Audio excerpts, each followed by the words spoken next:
And another really good, one of the best helicopter pilots I've ever met said, if you're going to go down and you have time, throw your face to your knees and wrap your arms around your legs to save your back, to save your spine.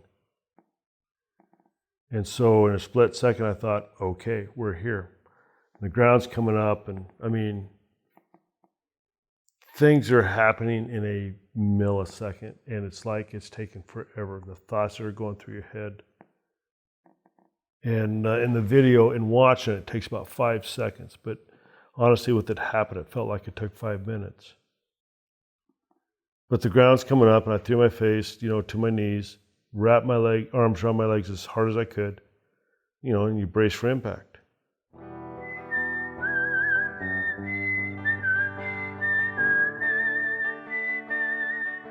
These are stories of outdoor adventure and expert advice from folks with calloused hands. I'm James Nash, and this is the Six Ranch Podcast.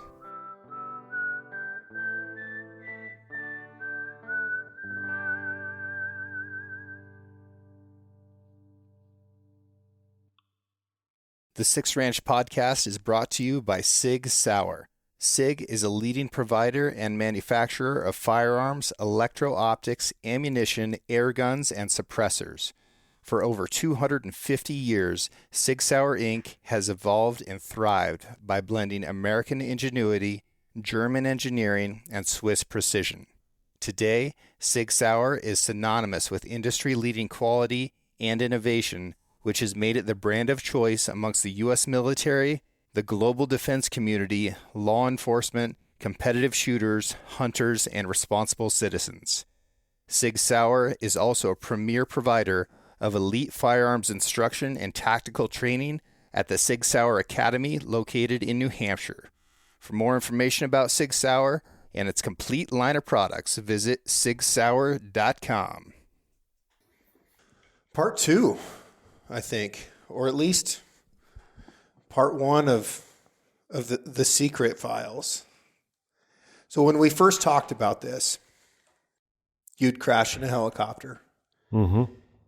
Had a newfound sense of mortality and realized that had that gone differently, that there were stories that could have died with you that you wanted your family to be able to have. Yes. And the nature of your job prevents you from some of these stories being public. So what we're doing right here is recording some stories for your family that we may put on the podcast someday if you decide to, but that's your decision. But for now, this is just history. Yeah. Yeah, there's been a lot of guys, a lot of people that, especially in the last 15 years, said, you got to put this down. You got to record this stuff. And it always kind of fascinated me or kind of threw me off to the side where people would go, man, you got to write a book. It's like, And you do something long enough, it just, I guess, seems normal. And I made that comment to a guy that is very articulate and very intelligent, and he can really put the English language on paper. I says, it's just, I'm just average. That's just average stuff, Steve. And he just laughs and he goes, no, that's not even close to average. And so with the wreck, it makes you think, okay, if that had gone seriously south, how many of those memories, how many of those experiences, how many of those feelings and things that we saw and did and stuff would be gone? It would be all of them, And my boys, my grandchildren, they would never have had any clue of what I experienced.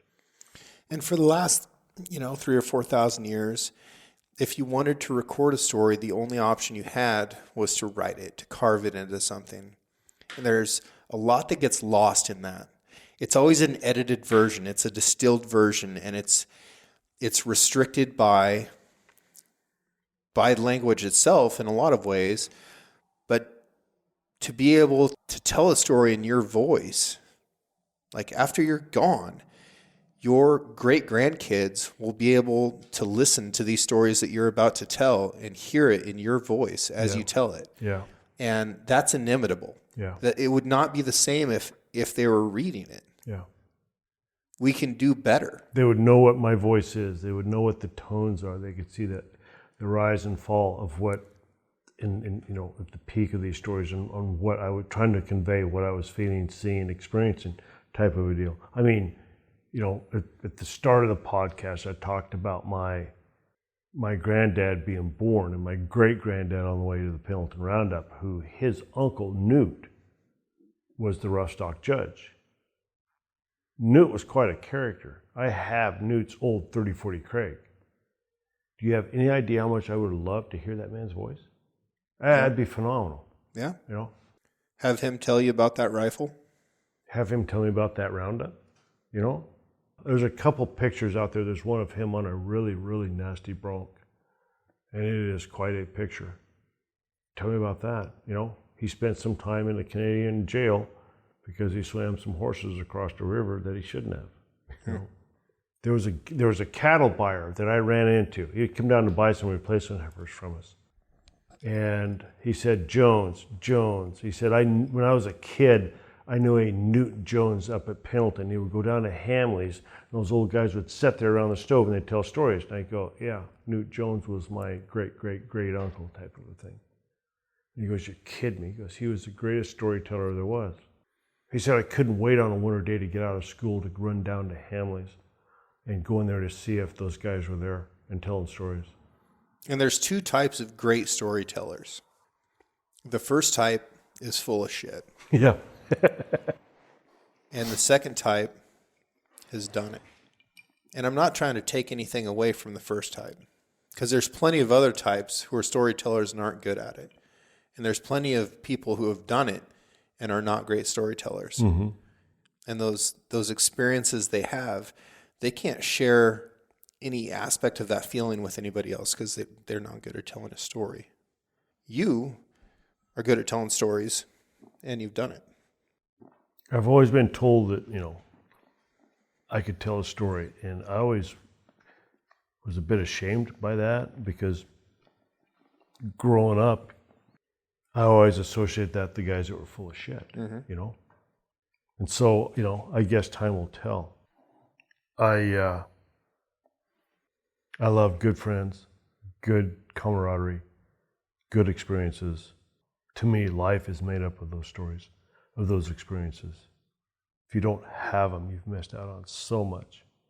And I have been so blessed to grow up in an industry and a lifestyle of ranching, livestock industry, and then transition from that, hold on to that, and transition into wildlife, not per se management, but predator management, livestock depredation, which kept my feet connected to the livestock industry. I have met some of the most amazing individuals, ranchers and their families, generational homes, ranches, sheepmen, cattlemen, and then some of the greatest hunters you could ever imagine. Guys that they look in the mirror every day and just think they're the average Joe, but they are phenomenal hunters. What makes a hunter great? What separates greatness from being good or average or just successful? I listened to a podcast today coming home. We've been traveling and coming home, and it was a friend that I put him at the top 10 houndsmen in the U.S. And he is tenacious about what he does. He will hunt lion 7 days a week. He will dump anywhere from 15 to 20 hounds out when he gets ready to move. Dry ground, dogs, dry ground, out in the desert, 12 months out of the year. And he said to make a good dog or to be a good lion man, it takes a huge amount of time and a huge amount of miles. And I think it's the same with as a hunter or a trapper. You have to be obsessed by it, which John is. He talks more about lion hunting than he does anything else. It has to consume you. You have to put every bit of your energy into it. It's the same with the good pilot. He wakes up at night and can't wait to fly the next morning. That's all he thinks about. The dynamics of, aviation and flight, as a hunter, tracker, trapper, that turns my crank. I used to work all day on the ranch so I could hunt half the night. Now, a lot of your hunting has been from an aircraft. A lot of it, yeah. Especially in the last 8 years. Last 15 years. When I started with this outfit, each trapper back then did their own gunning in their county. And so you get to hunt, from fall to spring. You get to hunt out of the fixed wing Super Cub twice a month, 3 days a month if you were lucky. It was never enough to really be good proficient at it. And then I did 2 years as a full-time gunner and also kept trapping. So I was flying out of La Grande, which, you'd get up at 3 a.m, drive to La Grande, jump in the plane. This is say that in June, you'd fly 3-4 hours till it got hot, bail out, haul ass home, go check your traps, That was a pretty tough gig. But I had more of a diet of gunning, and so I got a lot better. And then Idaho pilot called me up one day and said, our gunner's retired, we need somebody to fill in. Could you cover until we find somebody? And I said, sure, as long as you fly my sheep range. So we got into that, and for about 2 months down the road, I asked him, I said, we were flying one day, headed home, and I said, you guys find anybody yet? And he goes, oh yeah, we got a guy. I go, good. I go, who is it? And he goes, you? I go, nah, I'm pretty happy where I'm at. He goes, well, we'll see. So a week later, the boss man, the state director, was at the hangar waiting for me, and long story short, they lured me over there. Mainly because there was a Hughes 500 C model sitting in the hangar that they had just acquired. And if you don't know what a Hughes 500 is, those are old enough, it was a helicopter in Magnum PI. It is a phenomenal helicopter rotorcraft. It is a Porsche. It is the cat's meow. If you're going to do wildlife work, the guys that are good at it, it's a 500. It is something else. My whole life I've wanted to hunt out of a 500. So we checked that out, rebuilt it. It was 50-some years old, built in 66, flew 7 years in Vietnam, shot down 3 times, shipped home, sent to Border Patrol. They absolutely wore the guts out of it. We rebuilt it and went to work. And on February 5th of 2021, we wrecked it. Wrecked her pretty hard. Which scared the hell out of me. Yeah, it did a lot of people.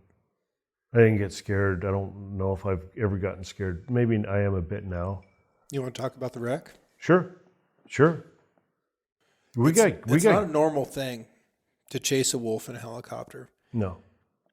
And this may be the only time in the history of the universe that something like that occurs. Just this narrow little window. But there you are, chasing a wolf in a helicopter. And we were trying to dart one. I mean, we've taken enough wolves to where we were good at it. We use AR or a shotgun, depending on the circumstances. And I've never experienced anything like it. I mean, James, you and I have hunted Africa. And the only thing that I can say that even equals hunting wolves from the air is possibly elephant or leopard at night. And if I had to take one or the other, nothing for me equals wolves. And so we had gone in on this collared wolf to see if there's anything with her, and there wasn't, but there was a set of tracks that was running with her, but it wasn't around. So I knew this country pretty well, and we had looked the whole country over with thermal, and so I said, let's run over across the basin to that ridge line over across to the north, and we see what we can find. And so as we're traversing across, I'm scanning with thermal, and pilot goes right in front of us. He's standing right there.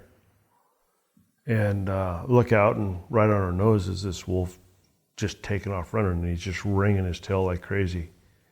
Well, 3 weeks before, we had tried to get a dart into him to get a collar on him, but it was too timbered, too steep, and we just couldn't get down onto him hard enough, fast enough. And he would always stay outside of our rotor wash. Why would you be trying to dart him? We wanted to put a collar on. If we could get a collar on him, it was in a chronic livestock depredating area. If we could monitor him, we could prove that he was part of the killing, and or we could go to him, and if other wolves were with him, we could take those wolves. Collars are very helpful. A guy can get up in the morning, pour a cup of coffee, pull it up on the computer, and it's like, oh, this wolf has been down in the meadows, say in Horseshoe Bend, or he's been in the sheep, above Idaho City type of a deal. And he's in the open. He's in enough open country that we can fly it. And so we would take that information and, set up a flight, do a flight and hope that we might be successful in either taking, some wolves or trying to figure out what was going on. So that was our mission, was to go put a collar on. And as we come in on him, I could see he was ringing his tail, and so he had seen us before. He'd played the game before. He had that really mad characteristics of wanting to fight, and so it's like, okay, that's the same guy of 3 weeks ago. And so I figured we, going to have a pretty hard time to get him inside the rotor wash, which is just basically right underneath you, next to you. And so we'd made some runs at him. We'd thrown two darts at him and missed, and had loaded 2 more darts, and we had set him up, and we knew if we could keep him out of the upper timberline or the lower willows and just wear him down, at some point he's going to turn and really want to fight us, and so we could get a dart into him. And we had let him move up this draw, and as he was going to top out on this upper draw over this fingers when we were going to make our pass on him. And we were south slope. We were probably, I'm going to say 6,000 foot, elevation. When we come across the ridge, we were 20, 30 AGL over the ridge, above ground. And we've got it on video. We had an iPhone running. A GoPro? No, I've used a lot of GoPro. I've got some really good stuff on GoPro, but the new helmets that we were using weren't conducive to a GoPro. I had a GoPro at times on an AR, but batteries were dead. I needed to change them out, and so Joe just sticks his iPhone into a holder on the front of his flight helmet, and so that's what was being used. And thank goodness it was, because it pretty much saved us from a lot of trouble. But we come in over that ridge, sliding from left to right, come inside that ridge line and are pulling up. Joe's not, ripping on power. It's just a nice, easy pull on the energy on that machine. And we come up and everything's, was timed perfect. I'm leaning out the helicopter left side with the dart gun, ready to go, thinking this is going to be our best pass. As this wolf he's breaking from right to left. He's going to cross right over the top where Joe can just slip it sideways, can run basically right over the top of him, and I can put a dart in him. And everything is lined up, all the stars lined up. I'm leaning out, and I hear Joe just go, oh, oh, oh. And when I look back to the right to him, I can see in my peripheral and everything out there that the flight has changed. No more are we moving from right to left. to crest out where this wolf is. We are now rolling over, going from left to right. And, 25 years of flight and being a gunner, I've probably got, 6,000 hours in the back seat, side seat maybe. You do it enough, you know something's going to happen. You know you're not going to dodge all those bullets. And I know a couple of really good helicopter pilots, and one said you're not going to have time to worry about it. It's going to happen so fast that you're never going to be scared. And so I have always trusted Joe with my life once we go airborne. And if you could watch the tape as we're coming in on the wolf, he's looking left, right, flying. And what happened with that helicopter is it spooled down. It went to idle. And so the second it started dumping RPMs, Joe just looks right to which is the only place he can fly, to where there's any more air to fly. And he never, ever falters. If he had looked at the instrument panel to see with hopes of what might be going on, it'd have been too late. That fraction of a second of looking to the instrument panel and looking to where you're going would have been too late. So as he goes, oh, I look back at him and realize we're going off into the straw. You wearing a seatbelt? Yeah, I'm Just a harnessed gunner in really. strap? No, I got shoulder harness, waist belt, military style, thick, wide, good heavy latches that don't come loose, as good as you can be. Joe also. And I'd always wondered if those ratchet straps would hold you, if they really are going to hold you with all that inertia, that's going to expand to lock it in there. And so as we're rolling off into this draw, I realized, okay, we're going to nose straight in. We're going to auger straight into this hillside. But then Joe does this nice controlled turn right down into this draw. And it is a steep draw. And he just keeps turning, going down this draw. And I had the dart gun laying in my lap, and I should have chucked it. But as we're going down, now we're going straight down this draw. And like I said, it's a steep draw. And then hopes was it's steep enough to, with our auto rotation glide slope, that we can go right down off through this draw and gain some airspeed, build up the inertia in our rotor system to we can auto rotate somewhere and land. But in a split second, you realize, okay, the glide slope is not going to work here. We're going down way faster to even make the crest of this draw. We're gonna hit. You're going to impact.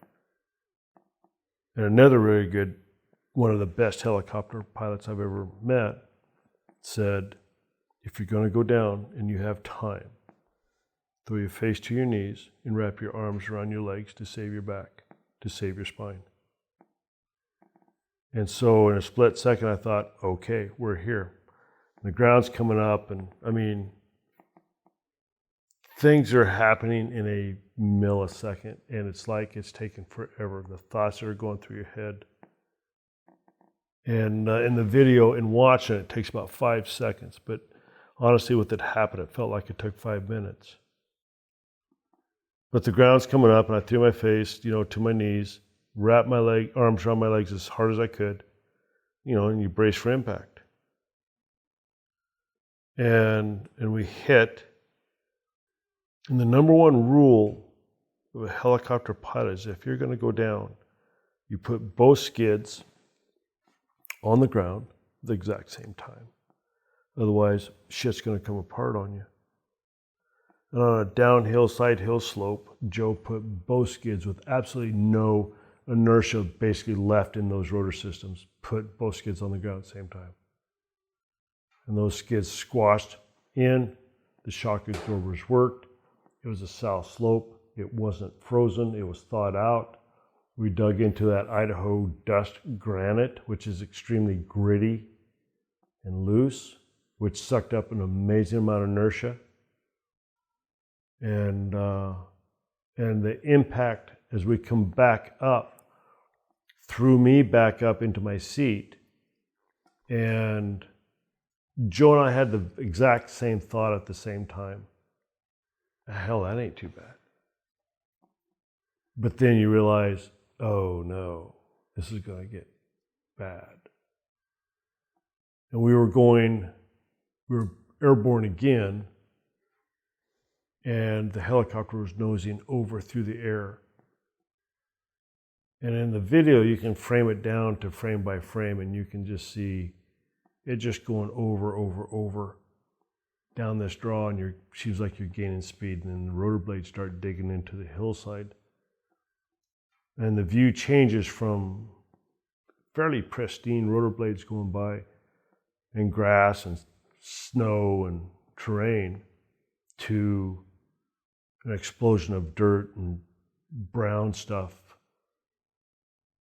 And then there's about 2 seconds in the video where all hell breaks loose. It's a tornado of unimaginable violence.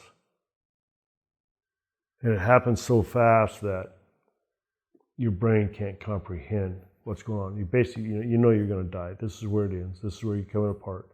This is where you cannot say goodbye to family and friends and those that you love. This is where it comes to an end.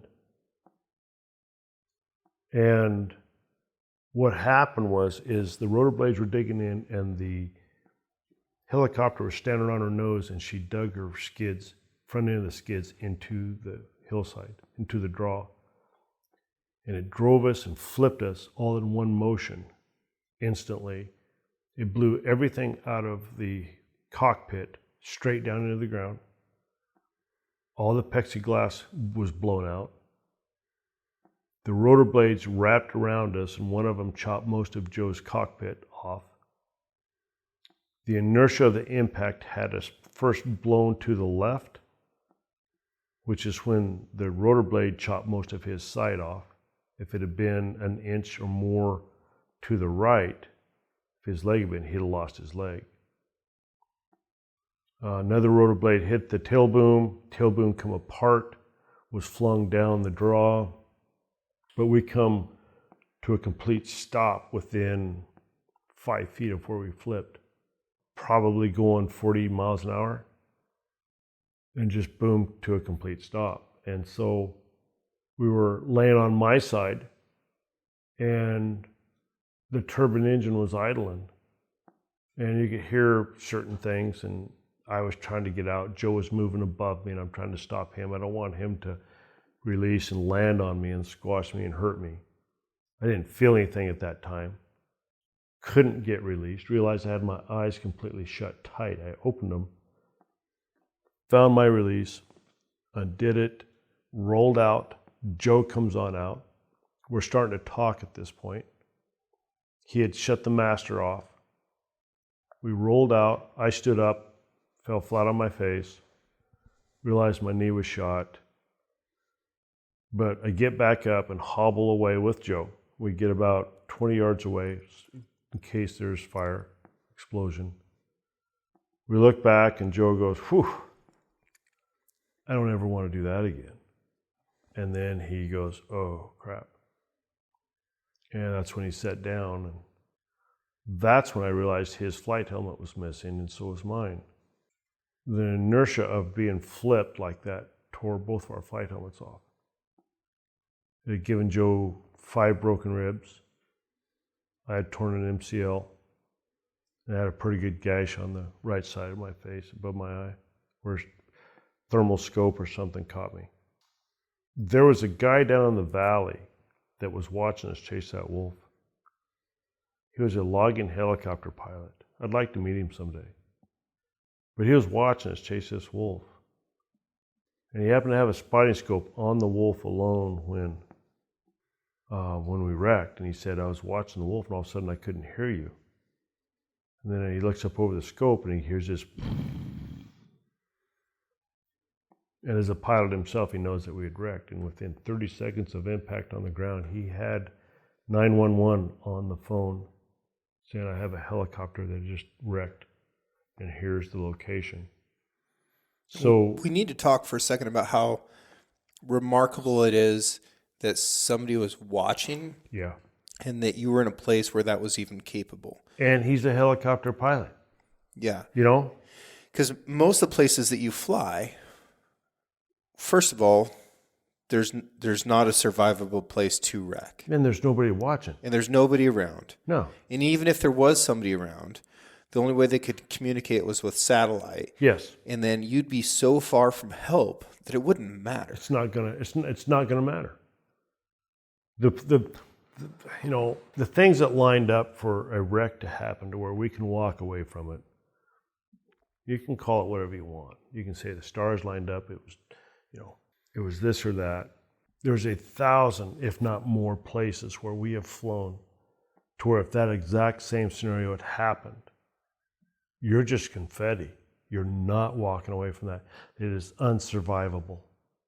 Even if you do survive the initial impact, you're not surviving the elements. Because so many times when we're doing this, it's wintertime. The coldest I've ever flown was 18 below with the Super Cup. We basically made guidelines. We're not going to fly anything below 0. You take 20 degrees, and if you impact and you are hurt and you get wet and you get cold and shock sets in, it's unsurvivable before anybody can come close to getting to you.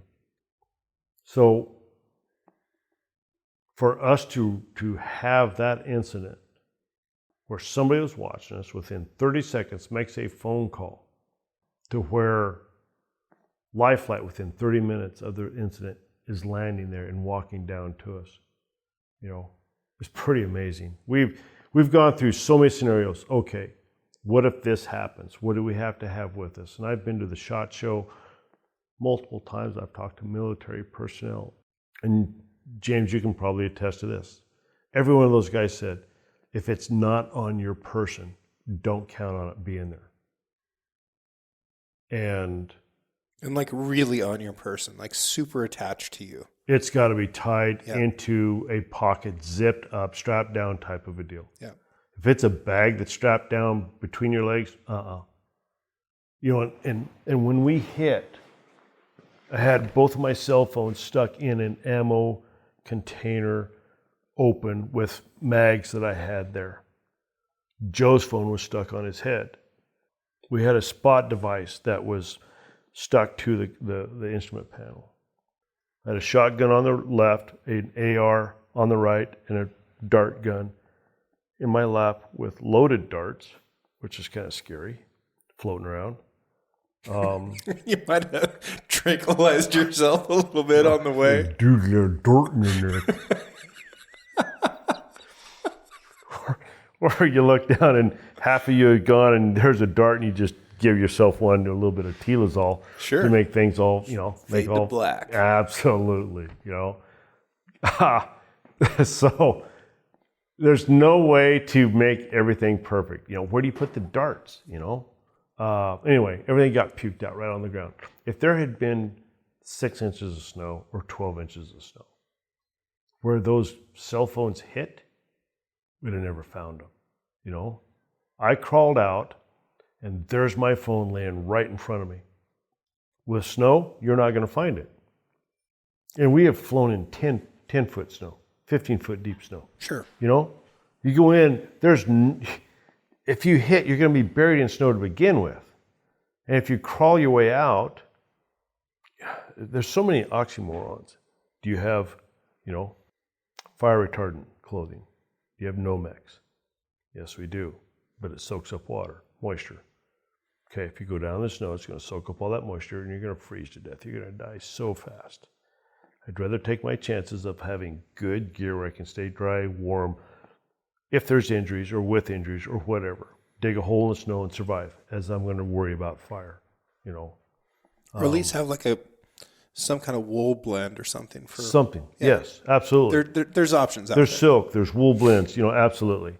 So we, February 5th, 1207, what we always feared would happen, happened. And extremely blessed to walk away with just with the few marks that we got.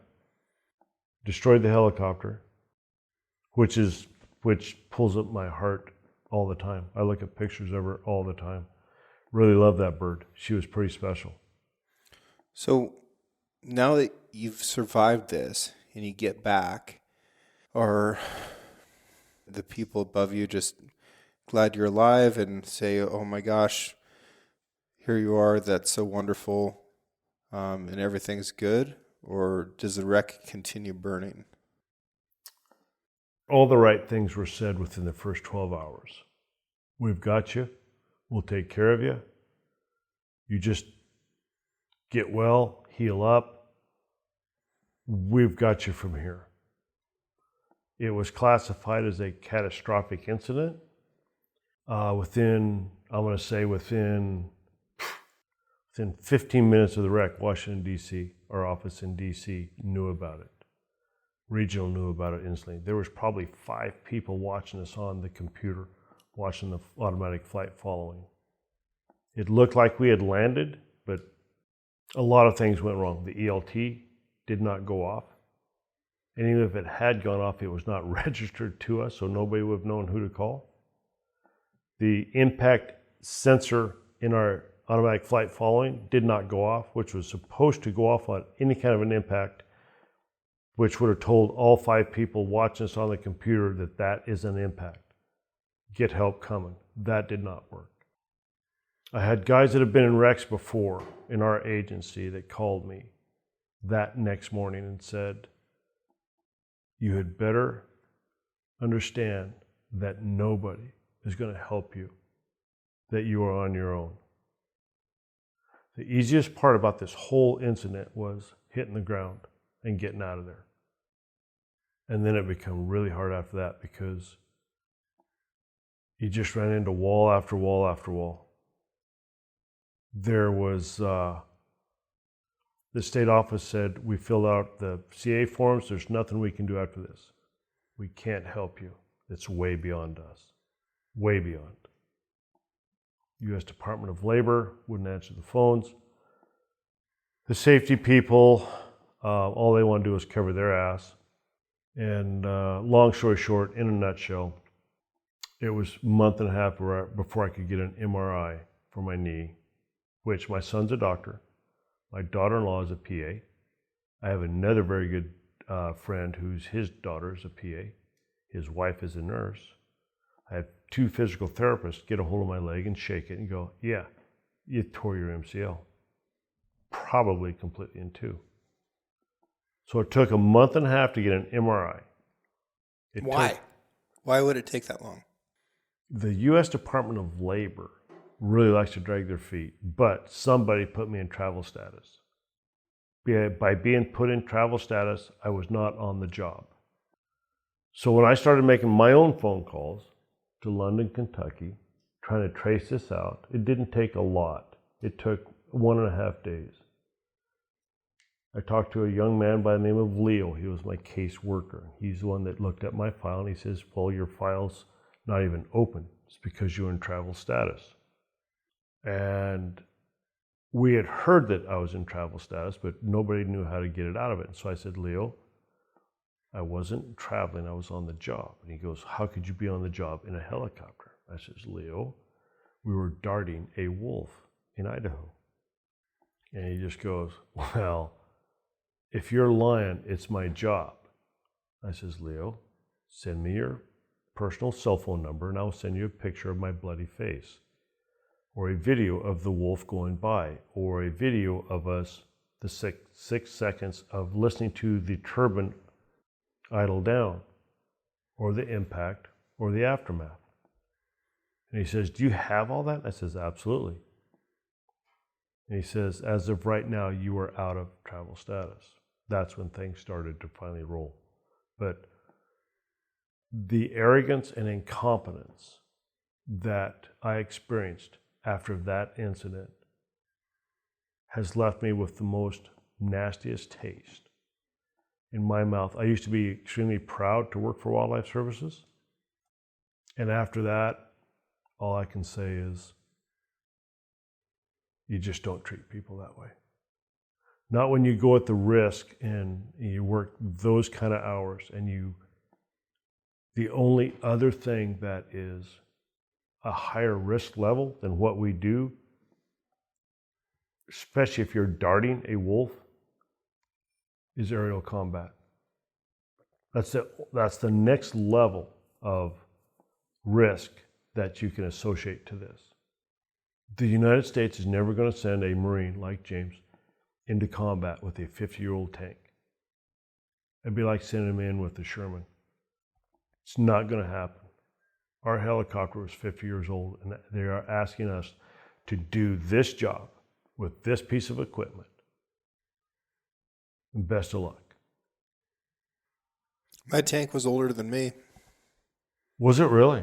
Yeah. No kidding. Yeah. It's not 50. And if it breaks, it's sitting on the ground already. But you kind of have to have it work, man. I mean, it's important that a tank works in combat, but it's the federal government does not treat people well. And I'll give you an example.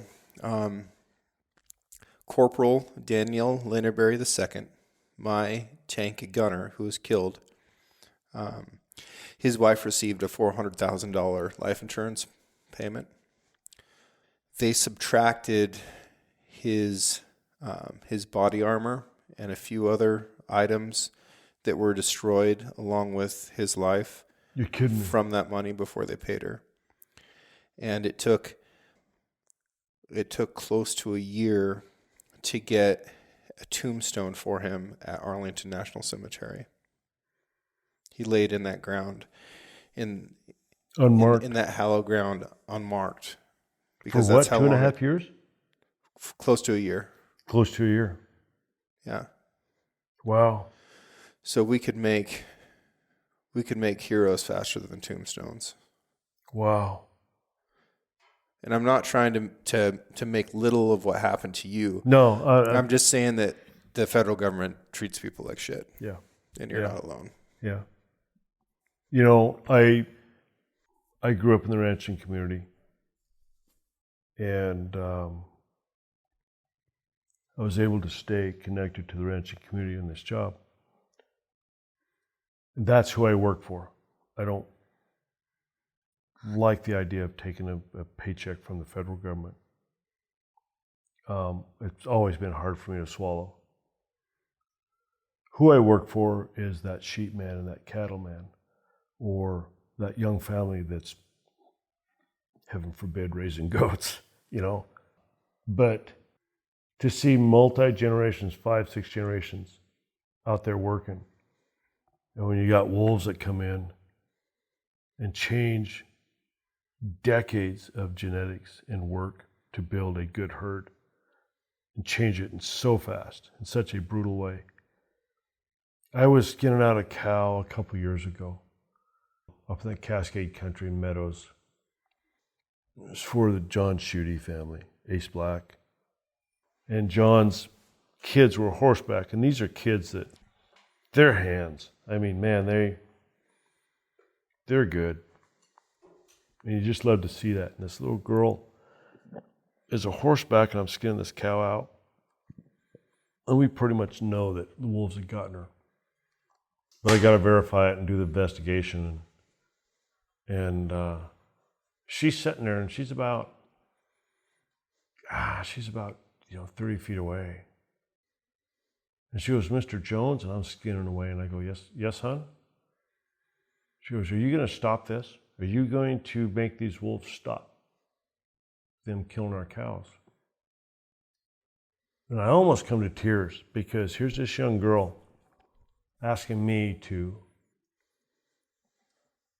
stop something, that the federal government allowed to happen. That's who I work for. I work for those cattlemen, those families, for the sheepmen. I grew up with my granddad absolutely cussing the sheepmen. He didn't cuss a lot, but when he talked about the sheep, he cussed them. I got a couple guys that they're some of the finest men I know that are sheepmen. I hold them in the highest regard. And that's who I work for. That's who I take the risk for. It's not for the paycheck or the feds or the agency, Wildlife Services. It's for those guys that have built something really big or carried it on for many generations. And the wolves have been a recent thing because you worked on coyotes Mm-hmm. a lot Mm-hmm. before this. Have you ever shot a coyote before? Quite a few. Think it did any good? At the time, yeah. Yeah. The management end of it, keep the numbers young, keep them low as you can. You'll keep the damage to a minimal. You'll never get rid of them because with 1080, if you could have, that's when it would have happened, but you can't. But in an area that's overrun with coyotes, it'll take 3 years of hard aerial hunt with a helicopter, preferably. Once you get 3 years into it, then you're on top of it. And, we're talking hundreds of coyotes in an area. Once you get 3 years into that, then you have to consistently stay on top of it, but you can control those numbers to where they're not such a devastating factor in, say, calving grounds and or, on the wildlife. And it kind of goes the same with wolves. The guys I've talked to in Alaska, Canada, you have to go in and take 50% of the numbers for 3 years to get ahead of that detrimental damage that is, on the wildlife. And a new wolf population, or a wolf population in a new area, I should say, increases at a rate of about 30% per year. 30 to 45%. 30 to 45%. Yep.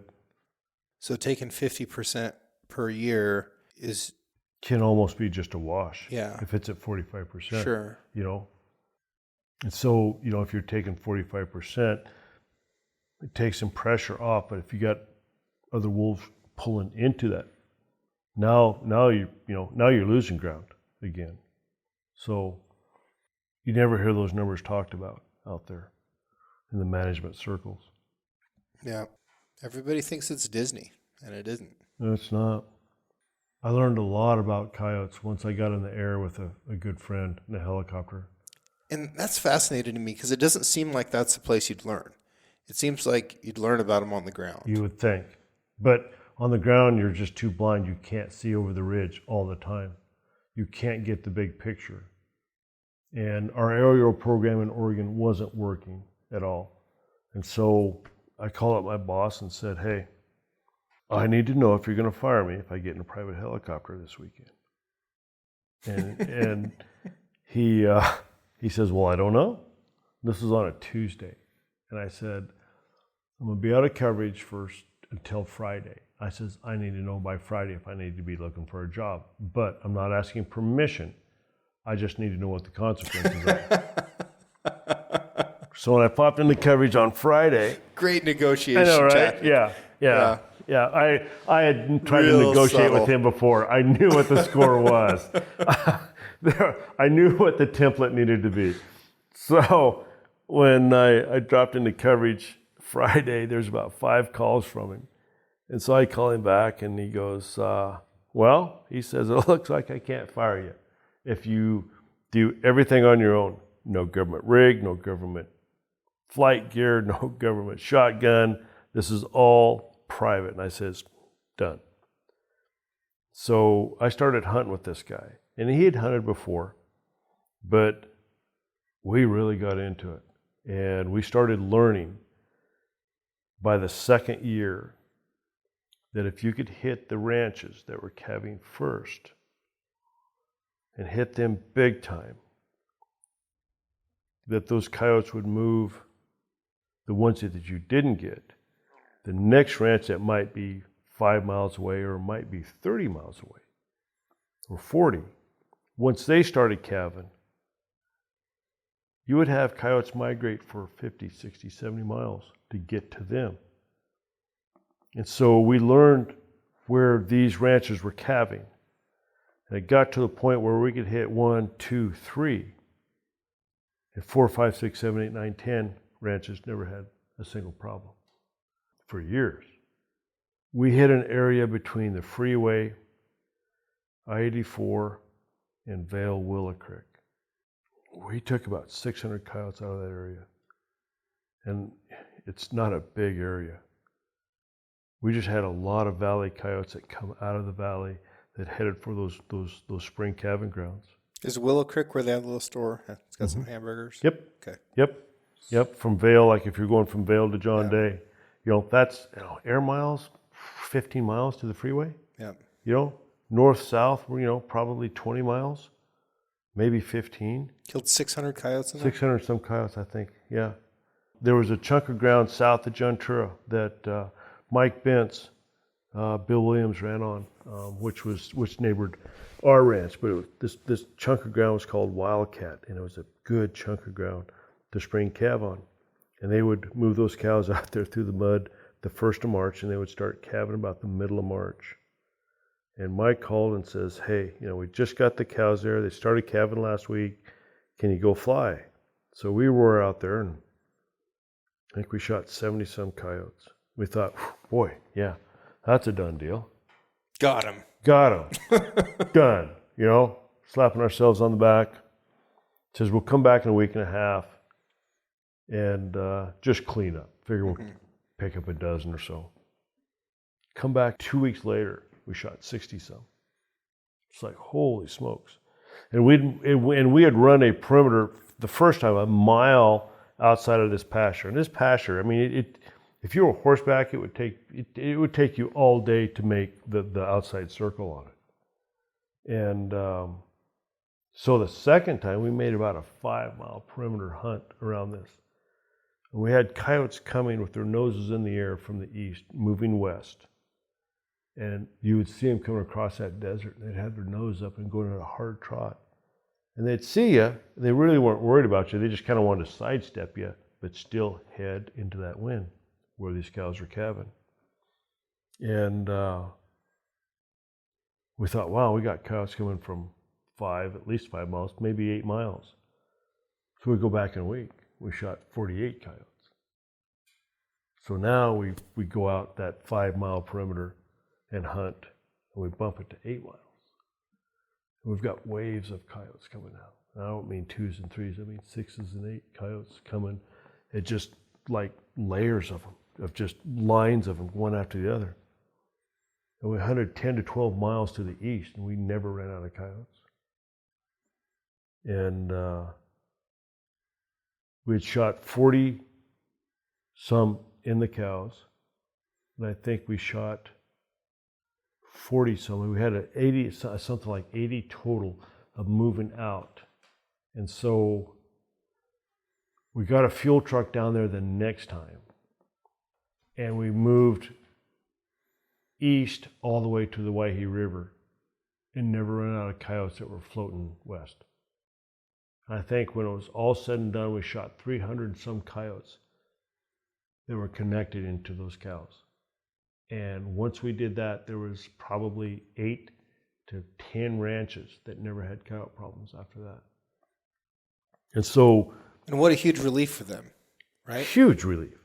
And not only that, it was a huge relief to us to realize if we can hunt this place here and this place here repeatedly, we can affect a third or a quarter of the county, which is 5,000 square miles. And it makes it a lot easier.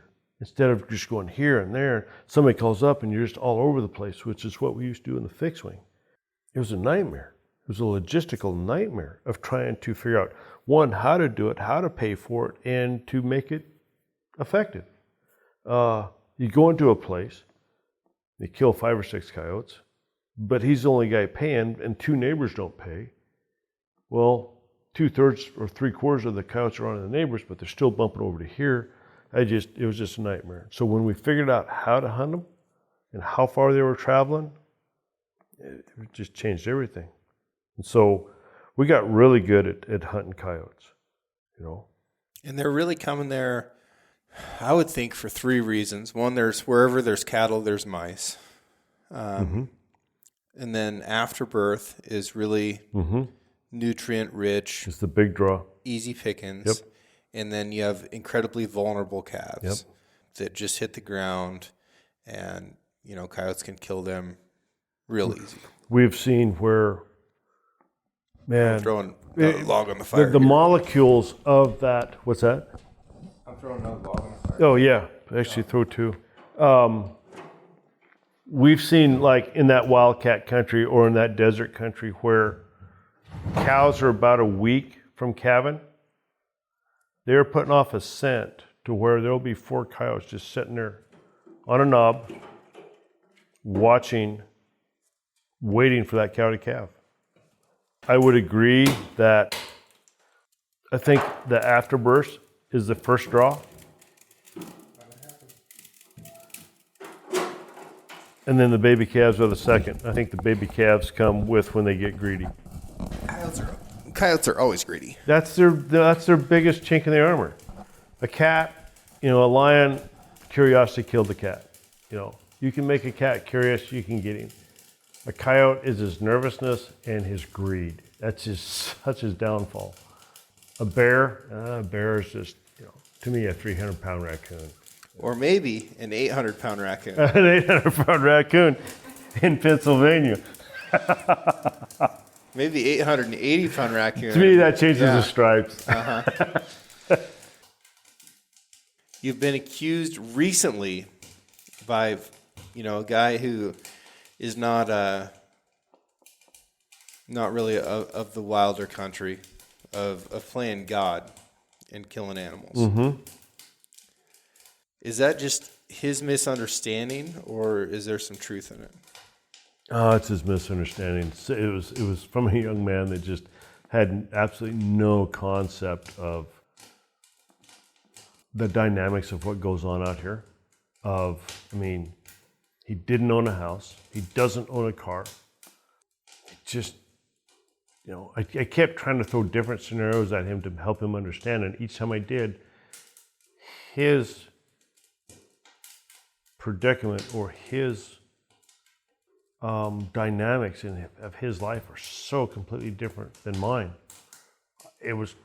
I probably should have started asking him how for me to learn on what he was done. But, no, we don't play God.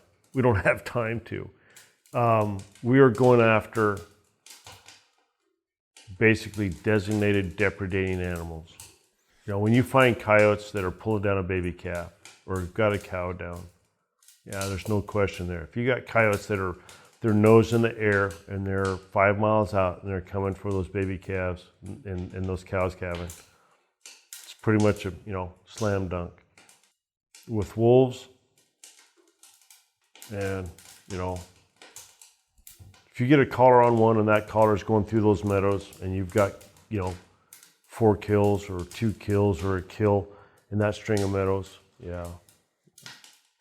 go to that collar and whatever is with that collar, you take them. To me, that's pretty selective. It's extremely selective and effective. When did you decide you weren't going to be a cowboy, weren't going to be a rancher? Tough question. I didn't really want to be until I hit 20 years old. And then that switch got flipped and that's all I wanted to be. My wife, Teresa, and I, we ran that ranch. Just her and I with a part-time hired man. And when I was a kid, there was 4 adult men working that ranch. So we worked extremely hard to make it work, to make it pay. We put our life and soul into it. And family dynamics, Grandpa owned the ranch. In 96, the stars said, no, you got to move on. You got to do something different. And the stars said that? Uh-huh. Yeah. Were you on mushrooms or is this a metaphor? Metaphor. You should try mushrooms. I know, right? Granddad owned the ranch. I owned nothing. I got a wife and 2 boys. She's 35 years old. A lot of family members were looking at wanting a part of the ranch. Family members that didn't live on it? Mm-hmm. Yeah, they were outside the circle of being there, but wanted a piece of it somehow. My dad had left the ranch in 78. Him and Grandpa mortgaged the ranch to buy a tractor dealership. And Dan and I both said, no, you can't do that. You can't mortgage the ranch, but they did. Dan left within a year. I took it over. I was 20 years old. Met Teresa, got married at 25, had 2 beautiful boys, and we just put everything on the line, everything. And so at every year getting refinanced, the bank required that I sign a personal guarantee to all that debt. I had not acquired that debt. It was from the tractor dealership, but they wanted me there because I was running it, and so they held me there by making me sign that personal guarantee to that debt. And I did it for 15 years. And did you have ownership in the tractor dealership? No, I had nothing. No. So that's not a very fair thing. No, wasn't fair at all. And if we had a good year at the ranch, you know, if calf prices were good, if we made some money, let's just say if we made $200,000, that $200,000 profit went to the tractor dealership. So we were always, every year, back to zero. It was just a no-win situation. So at 35, I said, okay, stop. This is madness. I said, I'm not signing my name to this debt anymore unless I own a piece of this. And I love my granddad dearly. He was more of a dad to me than anything, but I respected him and loved him. And he was at the ranch one day, and I went down and sat there one morning with coffee and said, look, I can't do this anymore. I said, I have to have something more concrete than just a promise down the road in a will. And he says, well, that's all you're going to get is a promise in the will. I said, well, then you can sign the bank note because I'm not. And that was the start of the downfall. And that lasted for about 6 months, and it become, as when families can, become extremely emotional. And I was fired. My granddad went into legislature, and he called me up one day and said, are you going to sign your name to the note? And I says, not unless I own a piece of this ranch. And he hung up on me, and 2 weeks went by, and I called him, and he wouldn't answer. And I says, look, you know, where are we at here? What are we going to do? He called me up a couple days later and says, you're fired. And I said, excuse me? And he goes, you can go do whatever you want.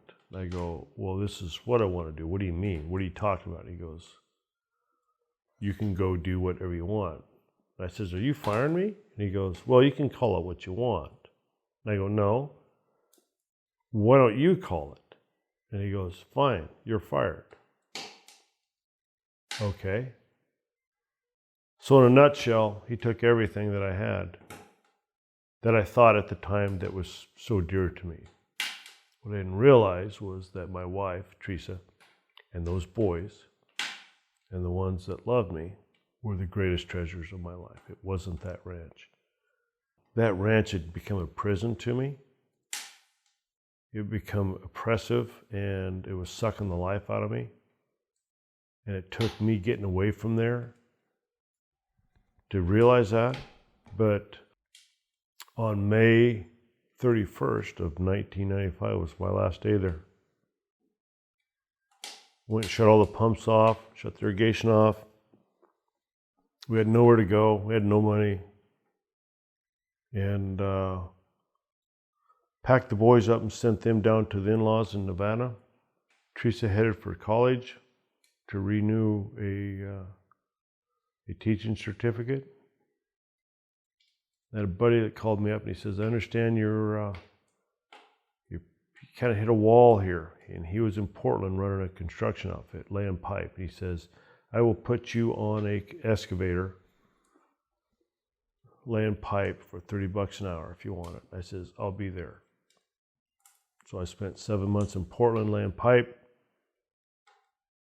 And on May 1st, I started work for USDA, Wildlife Services in Malheur County, county that I grew up in.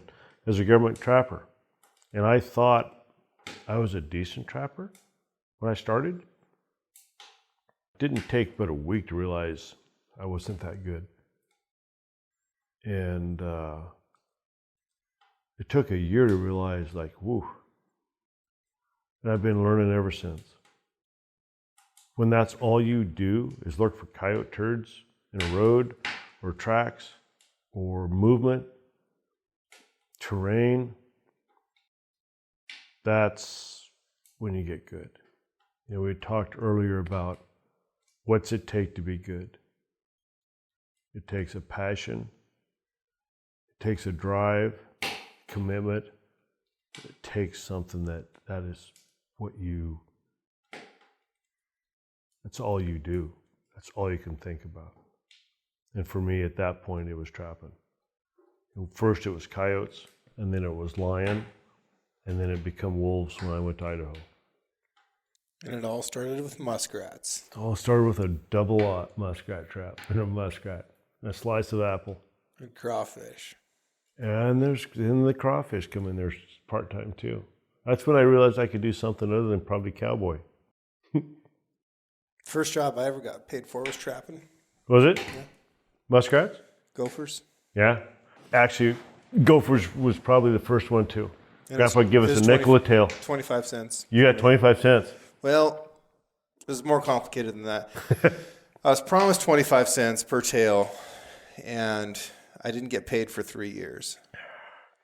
And then The trapping world. yeah, then the landowner said, all right, I think it's about time you got paid. What do we got? I said 15 gallons. I'd filled 3 5-gallon buckets full of gopher tails. You're kidding me. It's a lot of gophers. That's a lot. I went hard on them. And this was in Wallowa County? Yeah. Wow. Yeah. Pretty serious. I don't really go Did he balk? soft on anything. Did he balk at the 15 gallons? He goes, well, how many do you think that is? I said, I don't know. I was kind of, it was goopy, you know. This is summertime trapping. I didn't really want to go digging through all that. Gave me a 67 Ford pickup. No kidding. Yeah. Yeah, I was 11 years old. Yeah, put some blocks on the pedal so I could reach them and sent me home. First time I didn't have to walk. So did it run when he drove it off the ranch? No kidding. Runs to this day. No kidding. You still got it? No, my former stepdad gave it away when I was in Afghanistan, but my neighbor has it, and I could probably buy it back from him if I wanted to. But yeah, no, it was a great truck. Drove it all through high school. I've got my first one sitting out here. I don't know that I could afford gas for it. Yeah, true. That's a great one. 15 gallons. 15 gallons of what?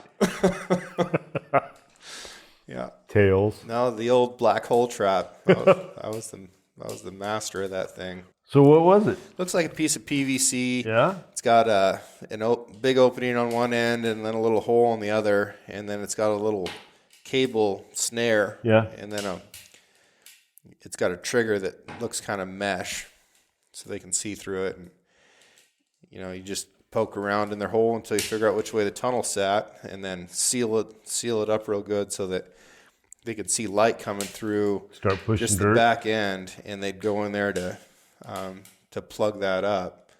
And Pretty effective. oh, it was. I mean, I know I've seen your really violent gopher trapping model that you got here, but yeah, no, it was great. I mean, you could stay busy all day long. Wow. With, So a dozen traps. when you were checking, were you just a constant going? yeah, they'd Yeah. just be going off all the time. Yeah, They still make them today? yeah, Do they? yeah. It's a great trap. Huh. Never used them. Yeah, you kind of you switch to another level. on your Yeah, gopher mission. the 12 gauge. That's pretty effective. Yeah. It's fun too. I mean, you hear them going crump, crump, crump. Well, I think we'll call that the end of part 2. Okay. What I remember is getting up in the dark shuffling on out to the pickup and climbing in, heading out, headlights going out over the fields and the roads and getting back into the mountains and the timber, and knowing that there was a destination out there that I was going to be sharing with my dad. And at some point, either during the drive or once we got out to some ridge that we were going to be watching when the sun came up, you'd hear that little squeak of the lid coming off of the thermos. And then you unscrew that top part a little bit, pour that coffee or hot chocolate into a cup, and you can just see the little tiny vapors of steam coming off of it, curling up into the morning, and holding on to that thing like it was a prayer, and blowing some of the heat off of it and taking that first hot drink in the morning, and then the same thing that evening, because if there was anything left, it was still going to be hot. Like, those are core memories. Those are part of growing up and part of being an adult, and then sharing that. Now, I'm getting to share that with my nephew and giving him those experiences. And it's an accessory to the experience. But part of what I remember about hunting and working with my family as a little kid was that there was this green, beat to hell, still going strong Stanley thermos. And now there's a complete line of Stanley products out there. And if you go to stanley1913.com, you can look into those and see if there's something out there that you need, or that you want, or that you would like to give to somebody else. And if you use the discount code 6RANCH, the number 6 and the word ranch, and you can get 25% off of just about anything in their store. I encourage you to do it. They're great supporters of this show. They're great supporters of this audience. I love you guys. Thank you so much for listening. Thank you for all of your support and your attention. We're not stopping. We're going strong. And I'm glad to pass along this discount to you guys. And I hope that you find something that can help develop that core memory for you and the people that you love.